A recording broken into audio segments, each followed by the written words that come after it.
Bonjour, très heureux de vous retrouver au Centre des Arts d'Enghien-les-Bains dans le cadre du Paris Images et de ses 5 manifestations pour une conférence transversale consacrée à la production virtuelle. Popularisée par la série The Mandalorian, la production virtuelle sur mur LED offre de nouvelles perspectives créatives aux réalisateurs et à ses collaborateurs artistiques sur le plateau de tournage. Cela modifie également en profondeur l'organisation de tournage, puisqu'on passe d'une structure transversale, horizontale, à une production 360 degrés, où tous les postes créatifs vont amener à collaborer ensemble, du développement à la post-production. Pour parler de cette nouvelle organisation, de cette nouvelle technologie, j'ai le plaisir de recevoir Pierre-Marie Boyer, qui est directeur des productions au Tonton Truqueur, que vous avez rejoint en 2018. C'est une entreprise qui a été fondée par Christian Guillon, qu'on connaît bien ici et qu'on a eu l'occasion de recevoir à plusieurs reprises. Et donc, les Tontons Truqueurs proposent des prestations innovantes en production audiovisuelle, et notamment des solutions qu'on pourrait qualifier de VFX on-set, qui permettent de développer donc, des effets visuels en temps réel sur le plateau de tournage. Alexandre Sodino est le cofondateur avec Jérémy Tondowski de la société Neoced, société toute récente puisqu'elle a été créée cette année, qui est donc spécialisée dans les techniques informatiques temps réel appliquées aux effets spéciaux et évidemment en particulier la production virtuelle sur écran LED et qui s'appuie évidemment sur une longue expertise en la matière, on aura l'occasion d'en parler, sur les plateaux de tournage et en télévision. Et notamment, vous avez travaillé avec le commissariat à l'énergie atomique. Donc, qu'est-ce qui a amené justement cette rencontre et la production sur mur LED? On aura l'occasion d'en parler tout à l'heure. Gaston Marcotti, qui est le fondateur de la société d'effets visuels Bizarroid, et surtout le concepteur de la solution Bixon, qui est une nouvelle technologie de tournage en temps réel.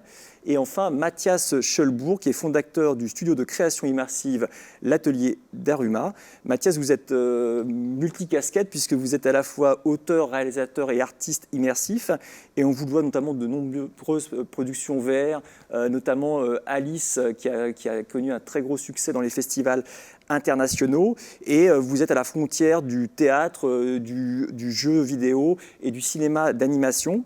Et vous avez participé récemment au premier concert immersif de Jean-Michel Jarre, qui était accessible simultanément en VR et en streaming, et qui était eu lieu il y a quelques semaines, puisque c'était pour le 31 décembre. Et surtout la première performance de danse entièrement tournée en virtual production et en plan séquence, qu'on va appeler Mado XR, mais qui a donné lieu à la création de ce studio. Donc c'est à la fois un contenu et un contenant. Et donc vous êtes lancé dans la fabrication d'un contenu en production virtuelle avec écran LED. Voilà.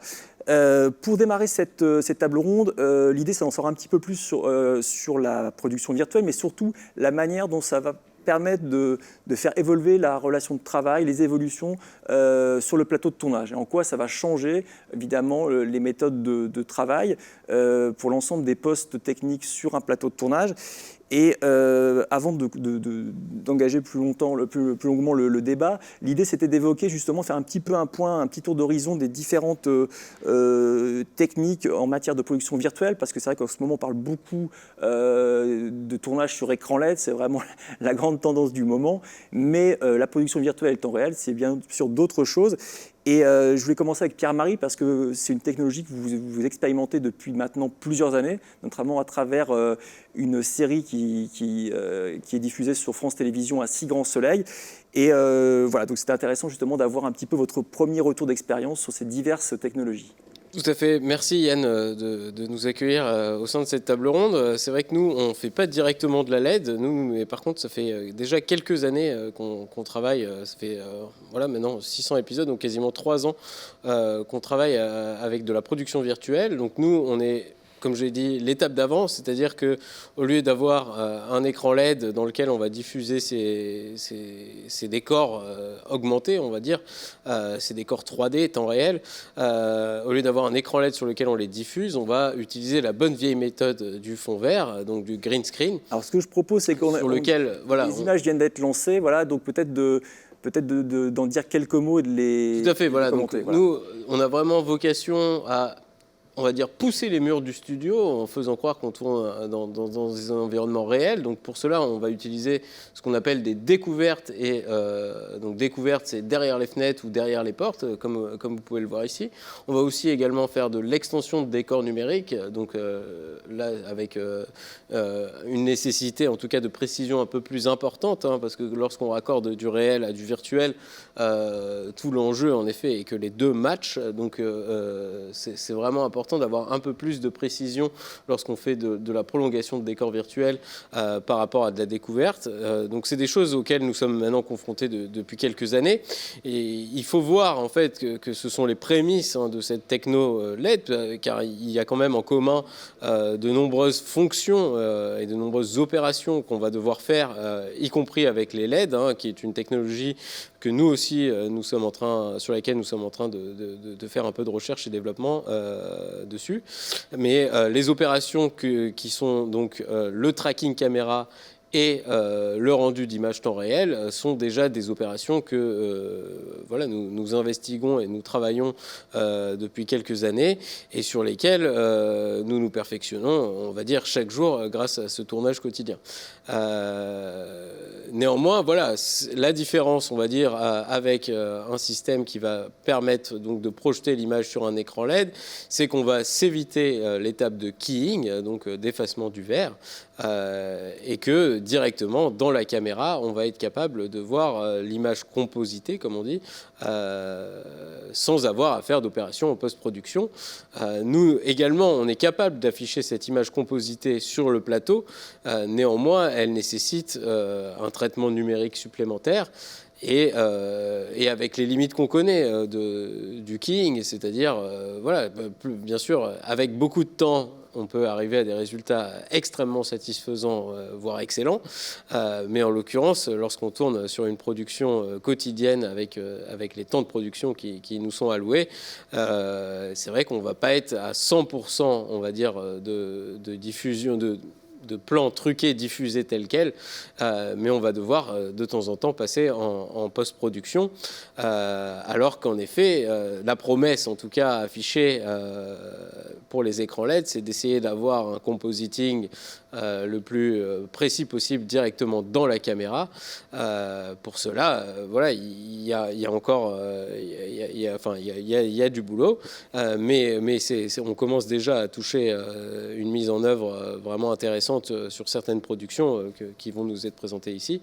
Ce qui va être intéressant aussi avec ces écrans LED, c'est qu'on va avoir la capacité, par rapport à un green screen, d'éclairer en tout cas notre scène réelle au travers de ces écrans LED qui vont projeter donc une lumière d'ambiance qui va permettre, voilà, de créer une illusion supplémentaire quand nous, avec notre écran vert, on va quand même voilà, être limité par certains aspects de cette lumière et avoir un travail beaucoup plus précis avec le chef opérateur pour pouvoir accorder sa lumière réelle à la lumière virtuelle dans la découverte, quand avec les écrans LED, le travail doit être fait également, mais on va dire que on le voit déjà, quoi. Le travail est déjà réalisé. Facilité pour le directeur de la photo et il n'y a pas le travail compliqué d'éclairage à la fois de la scène et de la gestion du fond vert. Donc c'est vrai qu'un des avantages, c'est l'éclairage et le travail pour le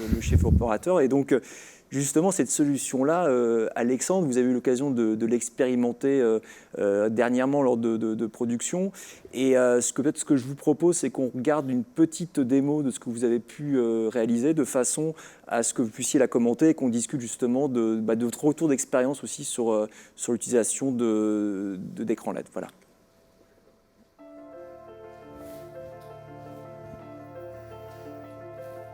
Voilà, donc ça c'est une démo qu'on a tournée en août dernier sur un écran d'une taille moyenne, c'est-à-dire celui-là faisait 9 mètres de large sur 4 mètres de haut, ce qui n'est pas un très très grand écran, hein, pour avoir une référence à peu près. The Mandalorian, leur studio principal fait 22,5 mètres de large sur 6 mètres de haut. Voilà, et puis là on montre différentes techniques, et en particulier voilà, j'aime bien ce plan qui montre vraiment l'intérêt de la LED, qui est d'apporter les reflets parfaitement réalistes, par exemple dans une carrosserie de voiture, mais dans n'importe quelle surface réfléchissante. Hein, la technique a été développée entre autres sur Mandalorian parce qu'il porte une armure qui est pratiquement une armure en miroir. Donc évidemment, sur un fond vert, son armure elle est toute verte et au compositing c'est juste un cauchemar. Alors tout se fait, c'est toujours pareil, mais bon, c'est juste un cauchemar. Là, les LED vont apporter la vraie lumière et donc les vrais reflets. Et donc dans la démo, vous avez vu au début cette scène dans un appartement où la table est en verre et là où nouveau les reflets sont juste sur la table en verre, dans les verres, les transparences, etc. Les LED permettent cette intégration très poussée. Ouais. Effectivement, transparence, tous les reflets qu'on peut avoir effectivement sur des lunettes aussi également. On voit très bien sur les carrosseries de voitures par exemple. Donc on perçoit bien justement tout l'intérêt de cette technologie. C'est vrai qu'on a tendance à penser, les producteurs ils se disent bon quand c'est Disney qui fait Mandalorian, ils disent bon c'est super, mais comment adapter cette technologie-là pour, on va dire, à l'écosystème français, à la production française. Et je trouve intéressant dans cette démo, c'est justement des scènes assez quotidiennes qu'on peut retrouver dans n'importe quel type de fiction. Il y a aussi les scènes de voitures qui sont toujours des choses un peu compliquées à gérer en termes de tournage. Il faut bloquer des routes, avoir un certain nombre d'autorisations. On n'a pas toujours les personnes qu'il faut au bon endroit ou les éléments de décor. Donc j'imagine que c'est tous ces éléments-là qui sont aussi une vraie plus-value pour l'utilisation de ces technologies. Oui, tout à fait. Vraiment, quand on a tourné cette démo, en fait, on a essayé de ramener ça au marché français. C'est-à-dire qu'on a vu, bien sûr, ce que peut faire Disney pour faire Star Wars, pour faire des choses extraordinaires. Mais on s'est vraiment posé la question, et ça c'est parce que et mon associé Jérémy et moi, on vient vraiment des plateaux. Donc moi, j'ai plutôt des nouvelles technologies d'image, un truc qui existait il y a 10 ans qui s'appelait la 3D relief, des choses comme ça, qui ont totalement disparu. Non, mais je viens plutôt de ce genre de choses. Et Jérémy, lui, il a 20 ans d'expérience comme chef machiniste sur des assez gros tournages. Donc on connaissait tout ça bien. Et on a envie de ramener à une échelle réaliste et une échelle concrète, quelque chose qui puisse être fait, la techno de Star Wars. Donc c'est pour ça que dans notre bande démo, dont une version un peu plus longue existe sur net, on a voulu vraiment tourner des scènes qui seraient effectivement genre, plutôt que de louer un grand appartement à Paris, plus un autre appartement pour stocker toute l'équipe, etc., est-ce qu'on ne pourrait pas le faire ça sur des LED, et puis une heure après tourner sur l'autoroute, alors qu'en fait on n'est pas sur l'autoroute, et puis une heure après tourner au sommet d'un toit, etc. Ramener ça à des choses concrètes et réalistes, et à des budgets qui sont des budgets réalistes dans le marché actuel français. Très bien. Autre approche également, même complémentaire, j'allais dire, avec Gaston Marcotti, avec cette solution de tournage temps réel Bixen. Est-ce que vous pouvez dire justement quelques mots et en quoi elle se démarque d'une certaine façon d'un marché où chacun essaye de développer des solutions? Merci déjà Yann. Bonjour à tous. Je suis très content de partager ce plateau avec autant de super professionnels et on va pouvoir partager aussi nos expériences. J'ai l'impression qu'on en a et envie et besoin. D'ailleurs, donc merci de nous donner cette occasion. Pour Bixen, c'est un peu particulier parce qu'on n'est pas parti de Mandalorian, on est parti en 2018. Donc Mandalorian n'existait pas encore, en tout cas dans ma télévision. Et nous, ce qu'on cherchait à faire, en fait, c'est à tuer l'ennui déjà. Il fallait développer quelque chose. En fait, moi, à la base, je suis superviseur d'effets spéciaux, donc le fond vert, c'était mon quotidien.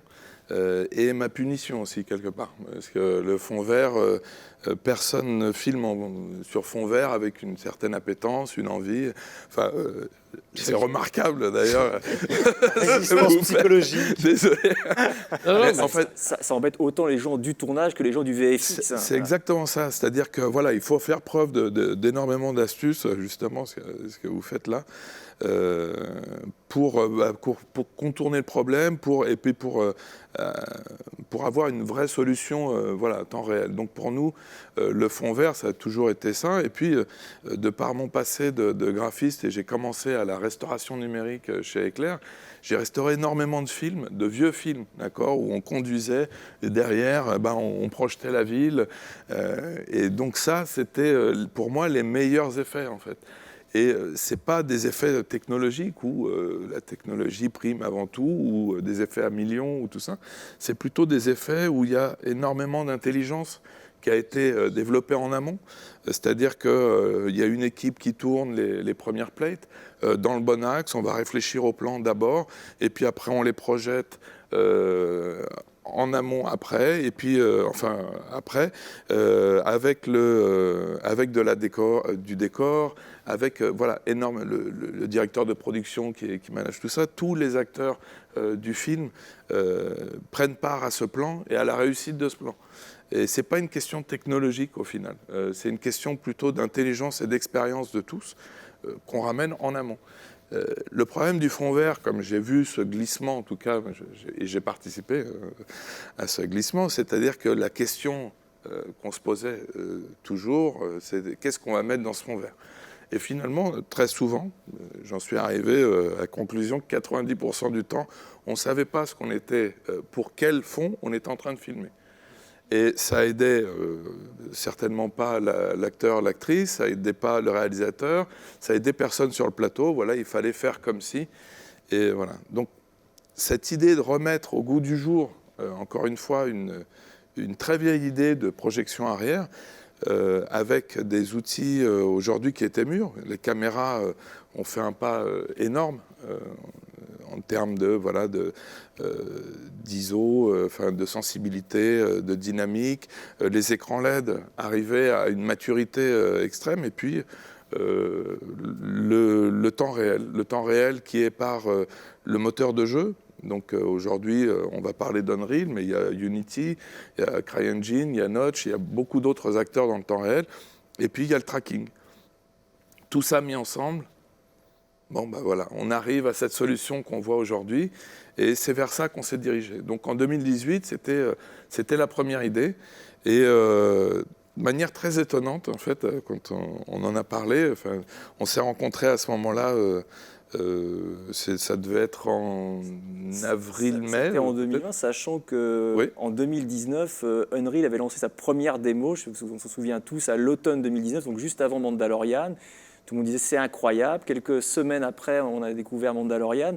Et finalement, en l'espace d'un an, à peine un an, on s'aperçoit que cette technologie-là est en train de se développer de plus en plus. C'est ça. Qu'aux États-Unis, beaucoup de shows vont être tournés avec cette technologie, notamment les productions Marvel, et qu'en France, on est en train de s'y mettre. Donc c'était très vite. Donc on sent qu'il y a une adoption, et tout le monde, finalement, j'ai l'impression qu'il trouve son compte, parce que ça permet de réunir tous les talents au même endroit et en termes d'échanges et de discussions, alors que jusqu'à présent, on était plus dans un schéma de production traditionnelle. Oui. Et là, on retrouve ce que j'ai évoqué tout à l'heure, c'est-à-dire une production 360 où, en permanence, on a des échanges et des discussions, on va dire, de la pré-production à la post-production, et que certains, même d'ailleurs, sont presque un peu obsolètes.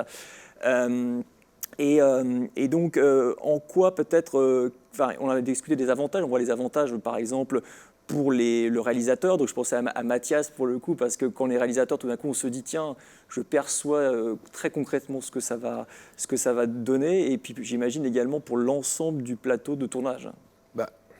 Moi, à mon avis, en fait, c'est exactement ce que je viens de dire juste avant. C'est-à-dire que pour moi, le principal effet qu'il doit y avoir, outre la technologie, la luminance, le compositing en live, ça qui sont indéniables et qui sont formidables, c'est l'intelligence qu'elle doit réunir en amont. C'est-à-dire que le chef déco, voilà, je vais commencer à parler au chef déco, je vais parler au graphiste, je vais parler au réalisateur, au chef opérateur. Tous ces gens-là vont se retrouver ensemble à parler. C'est des personnes qui ne parlaient jamais ensemble. Je veux dire, moi, du côté graphiste, 3D, 2D, aller sur un plateau, voilà, c'est le superviseur qui vient sur un plateau, un peu comme un ambassadeur. Mais maintenant, il va participer à ça, le chef décorateur. C'est un peu l'intrus d'ailleurs, qui arrivait sur un peu de tournage, on demandait ce qu'il faisait là, il va encore nous embêter avec son fond vert. La cible à abattre un petit peu, il faut vous en parler, oui. Non, mais c'est vrai, il y a des choses à faire valider. C'est vrai que c'est curieux, enfin, ce que tu dis dans l'accélération qu'il y a eu cette dernière année. En 2018, quand on a commencé, on a présenté des choses. Moi, j'étais sur des tournages. Dès que j'avais un moment, tiens, regarde ce qu'on est en train de faire, un directeur de production, un réalisateur, voilà. Ouais, c'est sympa, c'est intéressant. Ouais. Fais attention quand même, hein, ça pourrait... Ok. Mandalorian sort. Ok, c'est devenu une évidence pour tout le monde. Enfin, tout d'un coup, ce moment où il fallait convaincre, ça s'est passé en quelques semaines. Tout le monde voulait le même produit. c'est super. Il faut dire qu'il y a eu un très très bon marketing de Unreal Engine qui a permis justement, Exactement. je pense, de faire avancer la cause. Ce que je Ouais. propose, c'est peut-être de regarder justement un making-of de Big Sun qui présente Oui. justement tout ce qui a été réalisé, justement cette collaboration entre les différents postes. Voilà. Ok. Avec plaisir. Bah, justement, là, on commence avec Adrien Gontier, qui est le chef opérateur, qui nous a suivis, d'ailleurs, je précise, parce que quand on a développé cette solution, on l'a développé aussi en lui donnant, lui mettant dans les mains cet outil pour qu'il valide toutes les étapes. Donc là, Dani Verissimo Petit, notre actrice, qui est à sa fenêtre, qui est sur un plan en plus impossible, où on va passer de l'autre côté du miroir. Donc là, c'est un peu à la Alice. On passe de l'autre côté du miroir. Voilà, c'est le type de plans qui sont super, super beaux et super intéressants à faire justement avec cette technologie. Justement, un des bénéfices, là on peut voir pour l'actrice par exemple, si je lui demande de regarder le bâtiment qui est en face, elle sait exactement où regarder. Si je dois lui indiquer ça sur un fond vert, on peut passer 10 minutes à en parler. Voilà, donc là on est pareil. À l'époque on travaillait sur Unity, donc ça c'est l'interface de Unity que vous voyez. Donc sur Steadicam, ça monte effectivement sur Steady, ça monte sur Gru. Et voilà, après on vérifie tout au combo. Et je dois dire que les premiers plans, quand ils sont sortis, on était tous bluffés. En fait, avec quelle facilité on réussissait. En réalité, on était étonnés que ça fonctionne. Et même ému. Alors, ça c'était le petit clin d'œil pour Unreal, hein, on a fait venir une moto. Si on avait pu faire rentrer une voiture, on aurait fait rentrer la voiture. Ou un camion. Et c'est vrai que l'éclairage direct sur des chromes, voilà, les réflexions, toutes ces choses-là, bah, c'est extraordinaire, quoi. Par exemple, le travail de réflexion sur les lunettes, c'est des choses qu'on peut passer beaucoup de temps en post-production. Ouais, et là, typiquement, c'est un écran mobile qu'on appelle un totem voilà, de light, où on renvoie justement avec un pitch. Donc on parlera après peut-être des définitions, mais un pitch beaucoup plus gros, mais qui va bouger, et on va pouvoir renvoyer aussi des vidéos, des photos dedans, et pouvoir rééclairer. Ça va être la lumière d'appoint pour le chef opérateur, qui vient en complément de toutes les lumières qu'il y a traditionnellement sur le plateau.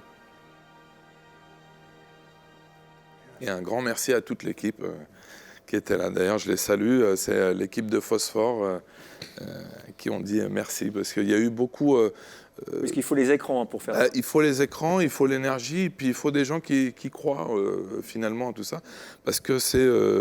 on va peut-être parler du prix à un moment, parce qu'il y a un prix d'entrée. Là, on est quelque part moins sur la partie plateau et coûts et studio, et ça a été évoqué récemment lors de d'autres tables rondes, mais c'est vrai que l'objet un peu de cette rencontre, c'est aussi de parler plateau de tournage, parce que souvent, voilà, on a le matériel, on a les murs LED, la technologie, et c'est comment on se l'approprie, surtout comment créer de nouvelles méthodes de travail et comment impliquer tout le monde, parce qu'effectivement, ça paraît extrêmement séduisant à regarder en termes d'image, maintenant c'est expliqué, mais ça implique aussi un changement d'organisation, un schéma de pensée différent pour l'ensemble des collaborateurs artistiques du réalisateur. Donc Mathias, justement, merci en tout cas d'être parmi nous, parce que vous êtes réalisateur, et donc j'imagine que vous avez perçu assez rapidement tout l'intérêt que ça pouvait présenter pour vos projets, mais également il a fallu peut-être convaincre les différents partenaires, les différents collaborateurs artistiques de la manière dont vous alliez travailler ensemble. Mais c'est vraiment par étapes. En fait, moi, je m'intéresse beaucoup aux nouvelles formes d'images, ce qu'elles peuvent apporter à la narration. Donc, par exemple, j'ai fait des épisodes interactifs de la série Doctor Who, des épisodes immersifs pour OCS, des choses comme ça. Et au studio, du coup, en 2018, j'ai monté mon propre studio de création.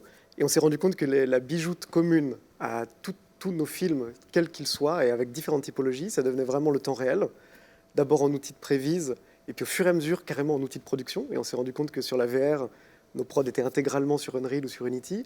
Et puis, progressivement aussi, le motion capture. Ça, c'est un biais personnel parce que ça me permet de faire de l'animation tout en dirigeant des comédiens. Et donc, on avait une bijoute au petit track. Et on s'est rendu compte qu'en fait, on avait du savoir-faire temps réel, du savoir-faire de motion capture. Et quand j'ai vu ces premières images de tests en passant chez ILM à San Francisco, d'écran LED et de studio. Je me suis dit, c'est fou, c'est dingue. C'est tout le travail qu'on fait où on se déconnectait progressivement du live action et du cinéma, qui d'un coup, ça se raccroche. On raccrochait les wagons. Une convergence et finalement. Il y a une convergence. Vous aviez déjà expérimenté finalement. C'est ça. Et donc mon savoir-faire live action d'avant re-rencontrait toutes les expérimentations un peu folles qu'on était en train de faire en temps réel et en tracking. Et donc je me suis vraiment posé la question de qu'est-ce qu'on allait pouvoir faire avec cette techno qui ne serait pas juste l'usage qu'on a immédiatement de backdrop à la Hitchcock, la chose à laquelle on pense immédiatement. Et comme moi, mon travail, j'aime bien mêler le travail de live, la performance avec le cinéma d'animation, par exemple, je me suis dit, il y a un trouble étonnant qu'on peut vraiment créer entre la performance et l'espace, ce plateau LED, et voir jusqu'où on pouvait pousser ça. Et donc j'ai rencontré les gens de Mado XR qui m'ont approché pour monter cette solution avec eux et essayer d'écrire un film expérimental qui s'appelle donc Mado, dans lequel l'idée était, j'avais été beaucoup inspiré par une pièce de théâtre qui s'appelle Cold Blood de Jaco van Dormae, où en fait les gens viennent voir, la pièce de théâtre, c'est les gens qui viennent voir un film en train de se tourner. Et on voit vraiment les artisans, les maquettistes en train de manipuler des maquettes pendant 1h30. Et on a en face de nous un long métrage en train de se produire et c'est complètement saisissant de sensibilité et de beauté. Je me suis dit, ça serait fou d'arriver à reproduire cette logique-là dans un contexte de virtual production et de dire, qu'est-ce que je ne peux pas faire en cinéma traditionnel? Je ne peux pas faire un long plan séquence qui me transporte d'un univers à un autre, donc l'esthétique Alice. Je peux pas... c'est très compliqué d'avoir sur le set des réelles interactions entre le set physique et le set et les backdrops virtuels. Et donc, par idées successives, comme ça, je suis arrivé au découpage de Mado, qui est un film finalement de danse contemporaine, interprété par Fanny Sage. Les gens étaient invités à une performance, ils venaient sur le plateau de Mado XR à Gennevilliers, et il y avait donc tout un onboarding avec un pré-show, puis le set. On les posait sur ce plateau LED où ils ne voyaient rien, ils étaient dans l'obscurité totale. Et là, les écrans commencent à s'allumer au fur et à mesure, et en fait, en montant en puissance, ils se rendent compte qu'ils sont littéralement entourés de manière complètement panoptique à 360 degrés d'écran. Et progressivement, ils se rendent compte que les écrans sont des extensions de l'univers avec lesquels la danseuse interagit. Comme la danseuse est traquée, qu'elle a des accessoires traqués, elle peut jouer avec les décors, jouer avec le sol, le plafond, les murs, éclairer des fonds numériques, réagir à ce qui se passe dans les fonds. Et vraiment penser ce court-métrage d'une dizaine de minutes comme un plan. On propose peut-être de voir quelques images. Oui, carrément. Ouais. Ah.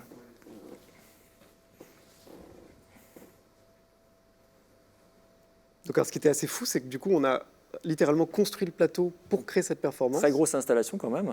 Oui, c'est une très belle installation de 16 mètres d'envergure chez PRG, à Gennevilliers. Et tout le workflow est sur Unreal. Et donc, ça posait des vraies questions. C'est-à-dire construire le set LED en fonction du découpage, parce que ça devient une vraie dialectique. On se rend compte qu'il faut quand même des sacrées envergures pour des fois juste tourner autour de la comédienne de 30 degrés. C'est quand même assez fou. Intégralement au Steadicam.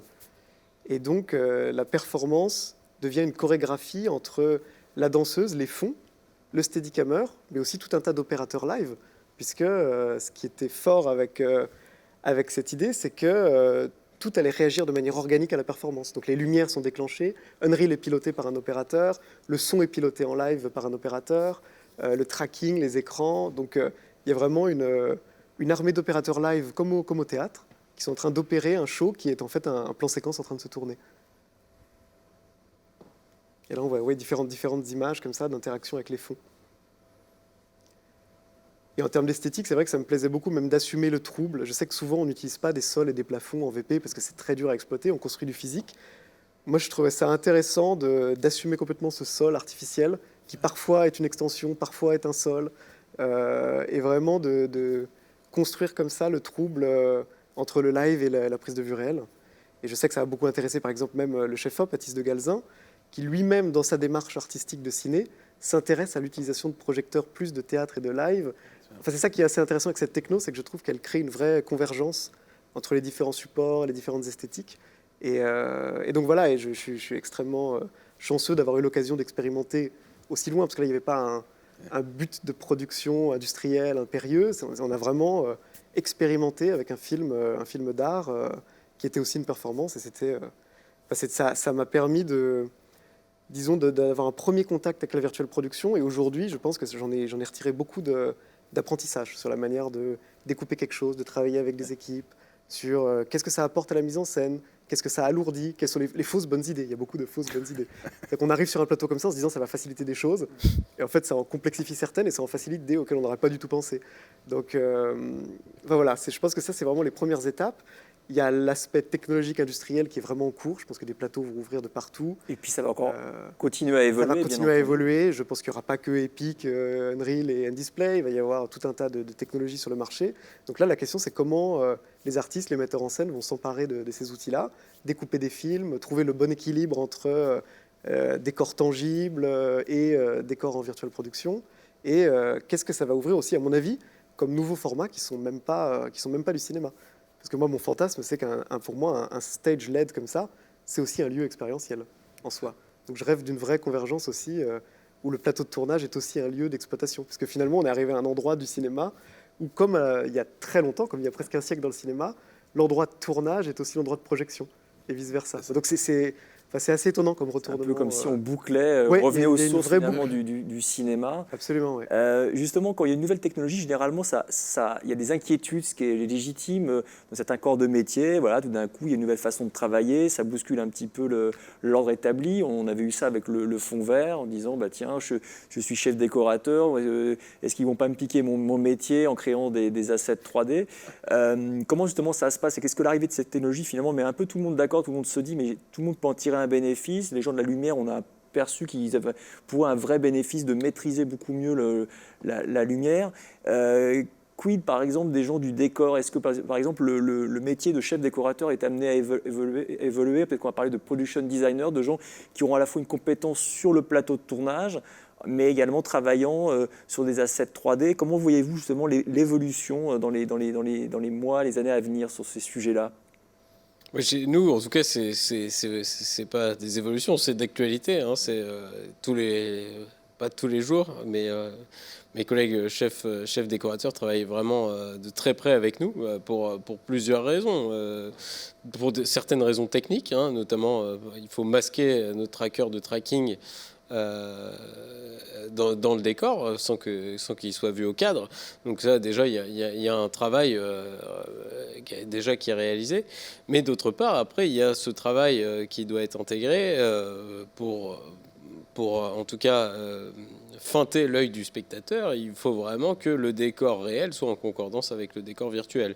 Et bien sûr, comme on l'a expliqué déjà plusieurs fois ici, c'est le travail de prépa en amont qui va nous permettre de faire matcher et de tromper le téléspectateur au maximum. C'est-à-dire que si on arrive à se mettre d'accord sur les extincteurs, on les met ici, et à chaque fois qu'il y a un extincteur, on met ceci à côté, si nous, dans nos décors virtuels, nos graphistes ont cette information aussi, et la forme de l'extincteur et la forme du bouton d'appel d'urgence qui sont similaires, c'est de cette façon-là qu'on va vraiment créer l'illusion, et c'est un travail qui est assez méticuleux et surtout qui doit être vraiment préparé. C'est ça qui est vraiment important, parce que plus on aura de préparation ensemble, plus on va réussir à faire matcher ce réel avec ce virtuel.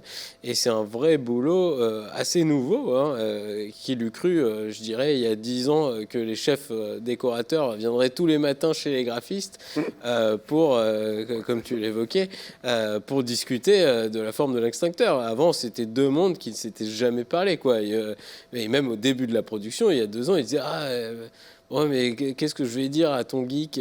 Non, mais non, c'est pas un geek, c'est un graphiste. Et finalement, c'est un peu un geek. Mais finalement, il a les mêmes problèmes que toi, quoi.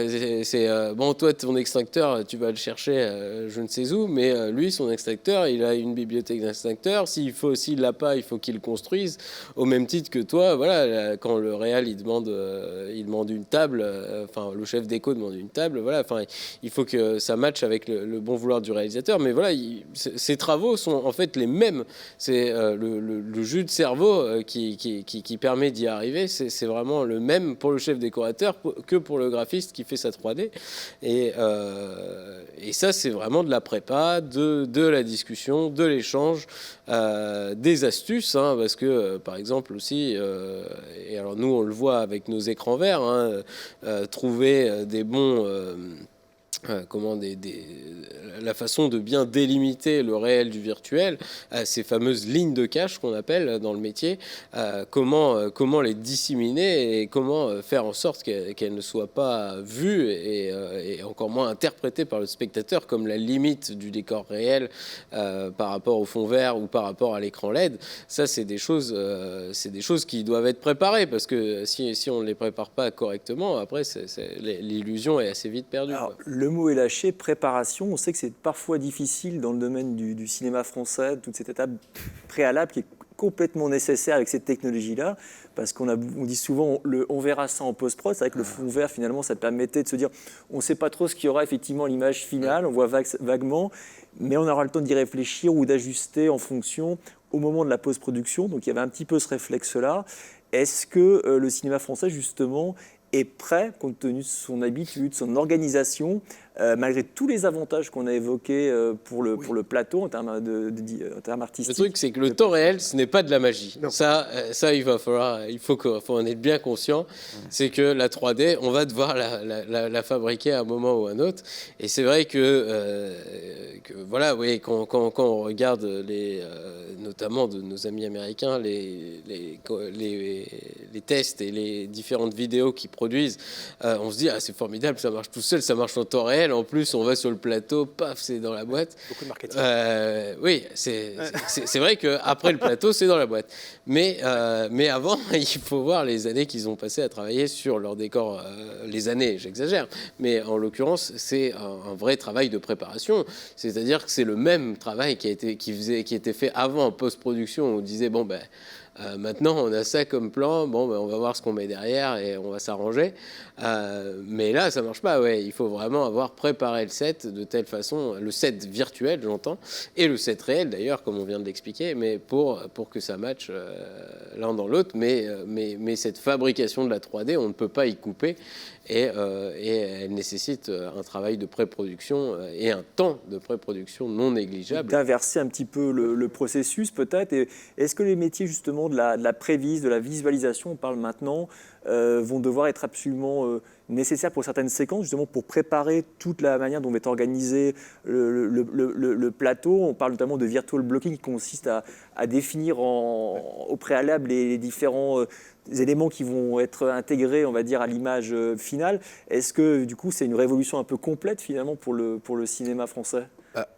On a avancé. Ce qu'il y a de positif dans tout ça, c'est qu'avec la même technologie, on va pouvoir justement faire de la prévise, qu'on faisait déjà avant très bien.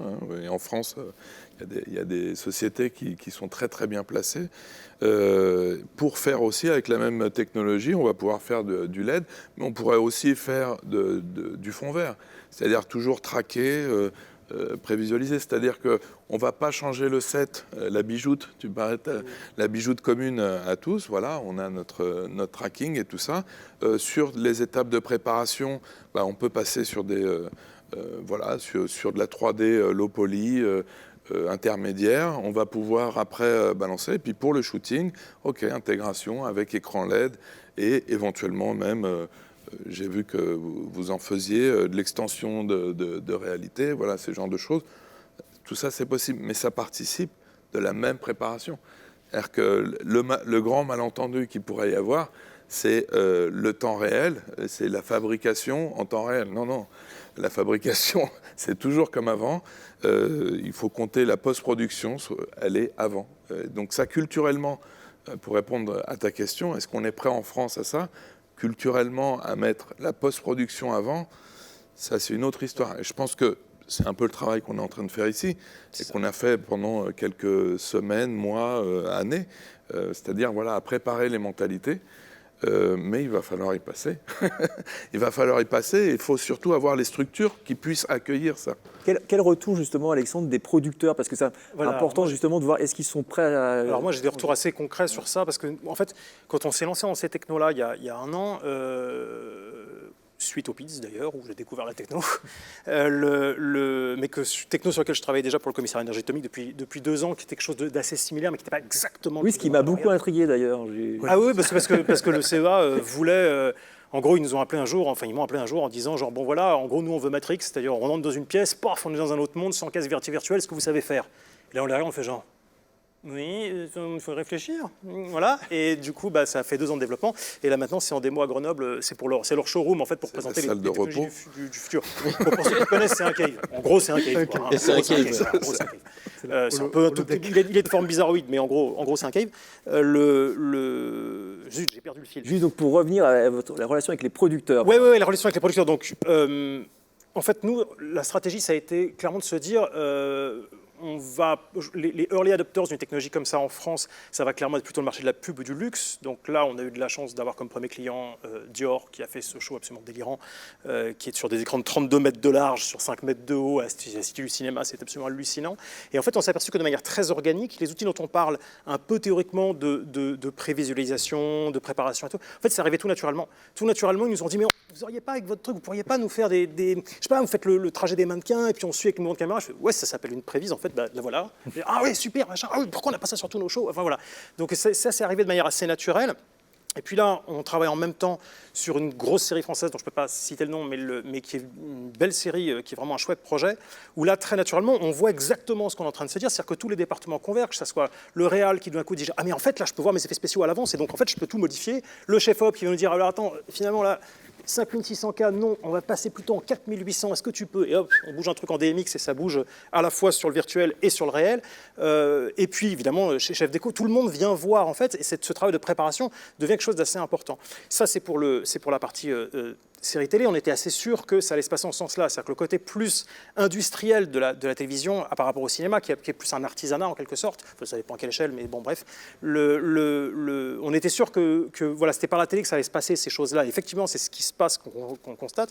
Et pareil, on travaille sur un très gros film français à côté, qui est un film d'action, enfin une comédie d'action balèze. Et là, en fait, ils savent, parce que c'est des gens qui ont déjà travaillé aux États-Unis, etc., et ils savent très bien que ces technos-là amènent à se pencher plus sur la pré-production, mais c'est plutôt vu comme un bien, parce que le temps de pré-production, c'est souvent un temps qui est moins cher qu'un temps de post-production, ne serait-ce que parce que... Qui a du mal aussi à se financer, notamment dans le cinéma français, où souvent ils arrivent avec des temps de préparation assez courts. Ouais. Parce que le producteur reçoit son chèque le premier jour du tournage, et du coup... Peut-être qu'il y aurait des évolutions à amener. Alors ça, il y a des choses à faire. Je sais qu'il y a des aides au CNC, je pense à l'aide CVS, au Paractu, au CNC, qui peut rentrer en renfort au tout début de la production pour faire des pilotes. En gros, c'est pas faire de la pré-production, quoi. Enfin, je ne l'ai pas dit, mais en gros, voilà. Il y a des choses, en tout cas, qui peuvent se dégager comme ça. Et très clairement, sur la partie, en tout cas sur du cinéma... avec un beau budget, vraiment, on voit tout le monde qui arrive en pré-production et qui nous demande des choses très, très en amont. Et en fait, on reçoit beaucoup de gens qui nous envoient des scénarios pour dire, bon, alors, qu'est-ce qu'on peut faire sur LED? Qu'est-ce qui est malin, en fait, de faire sur LED? Parce qu'on essaie de ne pas réfléchir tout un film se faisant sur LED, ce qui ne nous semble pas avoir plus de sens que... Enfin, si, on pourrait faire tout un film sur fond vert et faire Star Wars, mais ça peut se faire. Mais nous, on essaie d'amener la solution quand elle est vraiment pertinente, parce qu'il y a plein de cas où, encore une fois, on le disait, c'est pas la panacée. Enfin, c'est-à-dire qu'il y a des fois où le fond vert, juste, ça va être plus pratique, en fait, ou moins cher, ou plus précis. Enfin, voilà, voilà, en tout cas, ça va permettre de faire des choses où, des fois, le tournage réel, c'est mieux, et puis parfois, où, évidemment, les LED, c'est parfait. Typiquement, sur les séquences de voiture, on nous en demande pas mal. Les séquences de voiture, les LED, c'est extraordinaire, ouais.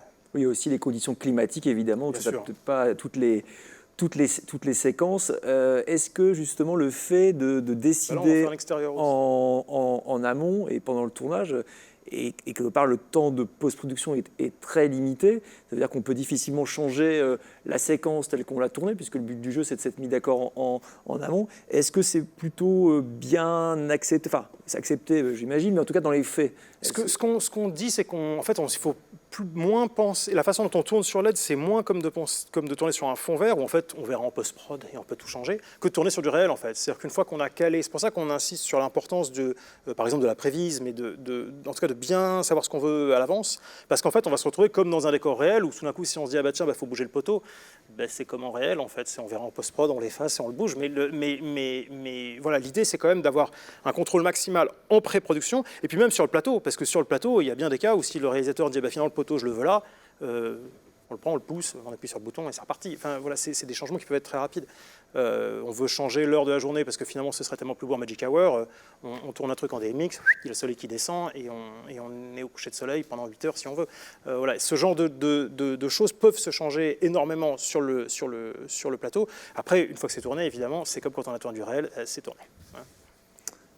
Alors, on parlait justement de cet engouement-là, donc est-ce qu'il peut y avoir aussi un effet déceptif, de se dire attention, c'est une super technologie, mais il faut l'utiliser évidemment pour certaines séquences, et que si la technologie n'est pas tout à fait prête, ou les solutions qui sont proposées parmi les prestataires ne sont pas au niveau imaginé ou espéré, est-ce que ça pourrait avoir un effet finalement contre-productif à terme? Moi, je pense que en fait, c'est une histoire de discipline. Je pense que les réalisateurs de live-action français doivent découvrir ce que c'est que la discipline, par exemple, du cinéma d'animation. C'est drôle, ils découvrent ce que c'est qu'un layout, qu'un blocking, qu'une animatique. En fait, c'est pour ça que tu parles des réalisateurs anglo-saxons. C'est naturel pour eux parce que les films sont devenus à 80% de l'animation. Donc, ils connaissent le vocabulaire, ils connaissent la logique de production.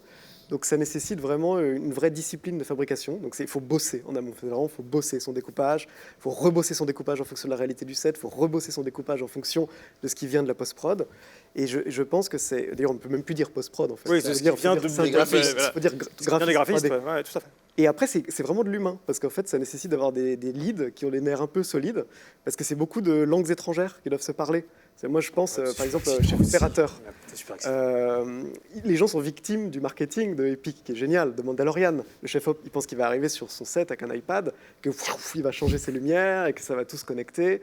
Mais en fait, la réalité, c'est que tu as un chef-op qui est devant un graphiste Unreal et qui ne font pas la lumière de la même manière. Parce que tu ne fais pas rebondir un gobo sur une surface qui d'un coup donne une lumière. Non, ce n'est même pas la même manière. Donc il faut des chefs opérateurs, des leads qui comprennent que c'est une autre manière de fabriquer, même de penser l'image. C'est-à-dire comment on fait une lumière en 3D par rapport à comment on fait une lumière sur un plateau. Moi, je me souviens de cette espèce de débat fou sur Gravity.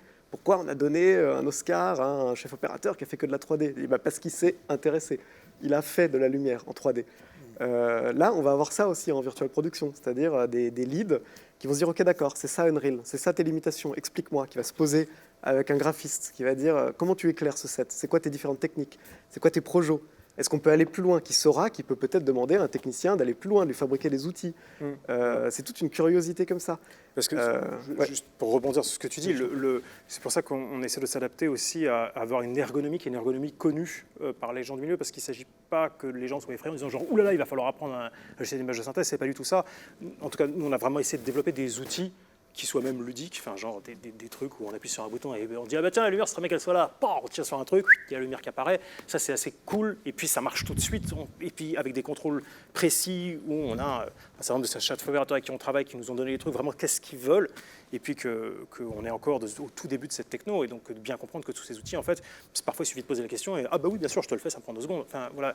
Mais sur cette partie ergonomique, c'est vraiment quelque chose sur lequel nous, on a beaucoup travaillé pour que tout le monde retrouve ses petits, en fait, au tournage, et que ce soit pas un truc complètement lunaire, où il y a des gens qui font leur sorcier dans un coin, et voilà, que ce soit un truc concret et qui soit ancré dans le réel, quoi.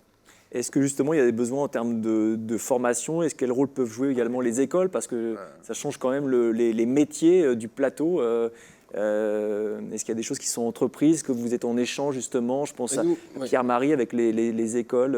Nous, on travaille avec 12 écoles, notamment Artefix et Lisa, un peu sur ces sujets, que ce soit du côté plateau, pour former des opérateurs aptes à réaliser de la prévise et donc à faire cette interface entre ce monde virtuel temps réel et le plateau live action.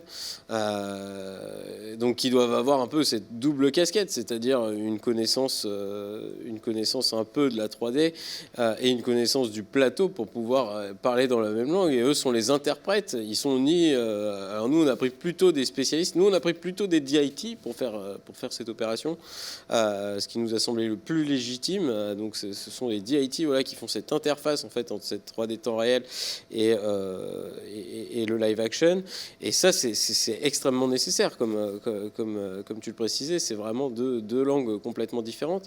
Et par ailleurs, donc ça c'est un vrai nouveau besoin et c'est ce sur quoi en tout cas on propose aux écoles de développer ces nouvelles compétences. Et la deuxième compétence qui pour l'instant vaut cher sur le marché, c'est cette compétence de graphiste temps réel photoréaliste. Qui est encore assez rare, parce que bon, on voit les progrès des moteurs temps réel jour après jour. C'est vraiment des évolutions quotidiennes. Quand je dis quotidienne, c'est sans mentir. C'est vraiment tous les jours il y a un nouveau truc presque qui sort. Mais pour avoir une qualité de rendu photoréaliste dans un moteur temps réel, certes, on y est presque. mais et dans certaines configurations, en étant extrêmement malin, on y est. Mais c'est pas si simple. Il faut encore travailler. L'avènement de Unreal 5 nous excite. Très attendu justement pour nous excite beaucoup, mais nous on connaît les limites et s'approcher par exemple très près d'une 3D temps réel photoréaliste, bon, ça peut encore un peu piquer les yeux à certaines occasions. L'enjeu c'est d'être malin. C'est d'être malin en fonction de la mise en scène, en fonction de l'éclairage, et on peut arriver à des résultats tout à fait bluffants. Néanmoins, il faut quand même le dire, sortir une image vraiment en temps réel, photoréaliste, parfaite, c'est certes peut-être possible, mais c'est quand même c'est beaucoup de travail. Oui. Si je peux me permettre, en fait, là on rejoint la formation, mais il y a un profil aujourd'hui qui a en fait, quand on recrute aujourd'hui des gens qui sont sur Unreal, c'est pas des gens qui viennent de la post-production, c'est plutôt des profils de jeux vidéo. Et là, le jeu vidéo, il n'y a pas de photoréalisme. En tout cas, on se rapproche du photoréalisme du jeu vidéo, mais il n'y a pas cette expérience qu'on peut avoir, cette maîtrise qu'il y a dans les VFX, avec vraiment l'exigence qu'on... Donc de faire matcher un petit peu les différentes cultures, la culture du plateau, la culture du jeu vidéo et la culture des effets visuels d'une certaine façon. En fait, moi, aujourd'hui, ce que j'aimerais voir investir plus, c'est comment s'appelle, les grandes boîtes de VFX françaises qui ont un niveau extraordinaire. Je ne vais pas les citer ici. On aura l'occasion de les voir dans le cadre du Paris Image Digital Summit. Voilà, mais qui ont un niveau extraordinaire, qui n'ont pas encore investi ce champ-là. Et quand ils vont l'investir, moi je vais en prendre plein la tête. En fait, je ne peux pas vous laisser dire qu'il n'y a pas d'exigence esthétique dans le jeu vidéo. C'est pas ce que je veux dire. C'est pas esthétique. Je rejoins tout à fait son propos. C'est pas esthétique du tout. C'est pas ça. C'est au niveau de la technique, du pipe colorimétrique, c'est une autre exigence. C'est ça. Une autre approche, on va dire. Voilà, c'est une autre approche. J'ai l'impression que ça fait 10 ans que je vois dans tous ces gros studios de post-prod classiques des tentatives de monter des pipelines temps réel pour diverses raisons, qui souvent se heurtent au manque de directeurs techniques, à la complexité, au fait que ça n'a de temps réel que le nom quand on est dans une pipeline avec 350 personnes qui bossent dans une scène.